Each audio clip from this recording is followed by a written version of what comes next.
পূজার ছুটিতে ভ্রমণ পিপাসুদের ঢল নেমেছে পর্যটন নগরী কক্সবাজারে। হোটেল রিসোর্টে তিল ধারণের ঠাঁই নেই। যাত্রীচাপ সামলাতে ঢাকা কক্সবাজার রুটে বিশেষ ট্রেনও চালু করা হয়েছে। এ বিষয়ে বিস্তারিত জানাতে সৈকতের সুগন্ধা পয়েন্ট থেকে আমাদের সঙ্গে যুক্ত হচ্ছেন সহকর্মী মনতোষ বেদজ্ঞ। মনতোষ, আপনি সকাল থেকেই জানাচ্ছিলেন যে প্রচুর পর্যটকের ভিড় হয়েছে। এই যে বিপুল সংখ্যক পর্যটক, এদের হোটেল পাওয়া নিয়ে কোনো সমস্যা হচ্ছে কিনা বা বাড়তি ভাড়ার কোনো অভিযোগ রয়েছে কিনা জানাবেন।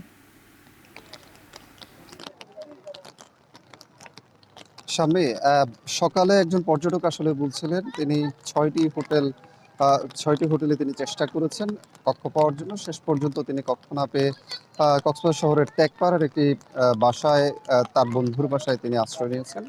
এবং হোটেল মালিকরা যেটি বলছেন যে প্রায় শতভাগ কক্ষ আসলে বুকিং রয়েছে। এই ধরনের আসলে পরিস্থিতি আজকে পর্যন্ত, এবং গত শুক্রবার থেকে আসলে কক্সবাজারে ঢল সেটি আমরা, এবং এই যে বিপুল পর্যটক সমাগম, এটির কারণে এখানকার যারা ব্যবসায়ী রয়েছেন তারা কিন্তু স্বস্তিতে রয়েছেন। তবে আজকে দুপুর থেকে আবার থেমে থেমে বৃষ্টিপাত হচ্ছে, এবং এই যে বৃষ্টিপাত এটির কারণে কিন্তু পর্যটকদের যে ভ্রমণ আনন্দ সেটিতে কিছুটা বিঘ্ন ঘটছে। তবে আমরা কয়েকজন পর্যটকের সাথে কথা বলেছি, তারা যেটি বলছেন যে বর্ষার যে কক্সবাজার এসে কক্সবাজার যে রোদের যে রূপ, সেই সময়কার যে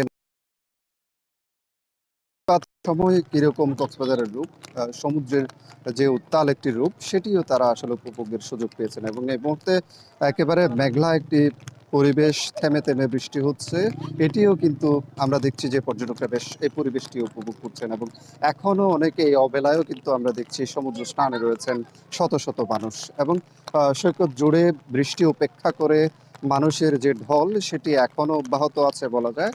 এবং তবে এখানে যে সৈকত কেন্দ্রিক যে ক্ষুদ্র ব্যবসাগুলো, বিশেষ করে সৈকতের যে ঘোড়া, যারা ঘোড়া চালান কিংবা এখানে যারা বিচ বাইক চালান কিংবা ওয়াটার বাইকের ব্যবসার সাথে যারা জড়িত, তারা কিন্তু তাদের যে ব্যবসা বাণিজ্য সেটি কিছুটা কমেছে, যেহেতু বৃষ্টির কারণে আসলে এই ব্যবসা প্রতিষ্ঠানগুলো চলতে পারছে না। এবং এখানে সৈকতে যেসব ভ্রাম্যমান হকার বসেন, তারাও কিন্তু তাদের ব্যবসাও কিন্তু এই মুহূর্তে হচ্ছে না, সেটি আমাদেরকে তারা জানিয়েছেন। তবে সব মিলিয়ে এখানে যে হোটেল রেস্তোরাঁগুলোতে যেহেতু একটি চাঙা ভাব এসেছে, তারা কিন্তু এটি নিয়ে স্বস্তি প্রকাশ করেছেন। একইভাবে এখানে যারা প্রশাসনের কর্মকর্তা রয়েছেন, জেলা প্রশাসন এবং পুলিশের পক্ষ থেকেও কিন্তু বাড়তি নিরাপত্তা ব্যবস্থা এই সমাগমকে পুঁজি করে করা হয়েছে।